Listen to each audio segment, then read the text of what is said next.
হয়তো আমি নেশা করি ভাই মুর্শিদ, কিন্তু কারো মন নিয়ে তো খেলা করি।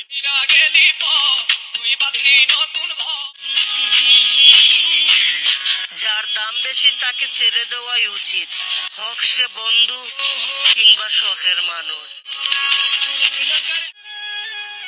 আমি অতটাও সুন্দর না, যতটা সুন্দর হলে কেউ আমার প্রতি আসক্ত হবে। টাকা দিতে পারলে পরিবারের কাছে তুমি সোনার ময়না, আর টাকা দিতে না পারলে অনেক ছেলে মরে, তুই কেন মরিস না? এই কথাটা তুমিও শুনতা যদি আমার মতো গরিব ঘরে জন্ম নিতা। কোনো একদিন অতিরিক্ত চিন্তা করার কারণে আমার মৃত্যু হবে। ছেলেদের আপন বলতে কেউ হয় না, পকেটে টাকা না থাকলে ফ্যামিলিও দাম দেন। পরিবর্তন দেখতে চেয়েছিলে না তুমি? দেখো, আগের মতো তোমাকে আর বিরক্ত করি না, তোমার মেসেজের অপেক্ষাও আর করি না, মন খারাপ থাকলেও তোমায় আর বলি না, ভালোবাসি তবু আর প্রকাশ করি না। হ্যাঁ, পৃথিবীতে তারাই বেশি কাঁদে যারা অন্যের মতো 10 জনকে না, একজনকে মন থেকে ভালোবাসে। আমি তার কাছে এতটাও গুরুত্বপূর্ণ না যতটা আমি ভাবছিলাম।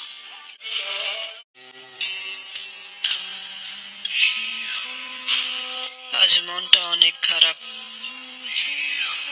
কিন্তু বোঝার মতো কেউ নেই।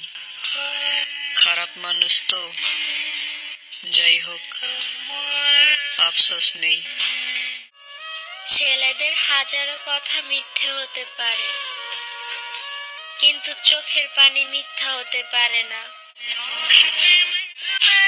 আমি ছাড়িনি তোমাকে, তুমি আমাকে ছেড়েছো, কারণ তোমার জীবনে অন্য কেউ এসেছে।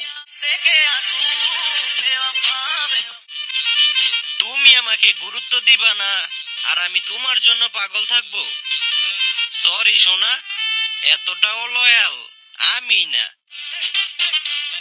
তোমাকে ভালোবেসে আমি ঠকে গেছি। কি ভাবছো তুমি জিতে গেছো? একটা কথা মনে রেখো, আমি বিশ্বাসী ছিলাম, বিশ্বাসঘাতক না। প্রথম সবাই বলে আমি সবার মতন না, কিন্তু বিশ্বাস করো ভাই, একটু পুরনো হয়ে গেলে বিরক্ত লাগবেই, সেটা বন্ধুত্ব কিংবা ভালোবাসা। আচ্ছা, যখন বহুকাল বহু বছর পর তোমার সাথে আমার আবার দেখা হবে কোনো একদিন, কোনো এক রাস্তার মোড়ে, কোনো এক চায়ের দোকানের সামনে কিংবা কোনো এক প্রান্তে, তখন কি তুমি চিনবে আমায়? বহুকাল পরে যখন দেখা হবে, তখন কি চিনতে পারবে আমায়? এই প্রশ্নটা আজও আমার থেকে গেল অজানা। যোগাযোগ বন্ধ হয়ে গেছে ঠিকই, ভালো কিন্তু এখনো বাসি। জানবো আই লাভ ইউ, টাকায় রয়েছ কে তোমার এই কইতাস? আমার কোনো দুঃখ নেই, কারণ আমি আগের থেকেই জানতাম তুমি আমার ঠকাইবা। তুমি আমার সাথে কথা না বলাতে আমার একটু কষ্ট হয় না, কারণ আমি ভন্ডামি করলে কারো কথা মনেই পড়ে না।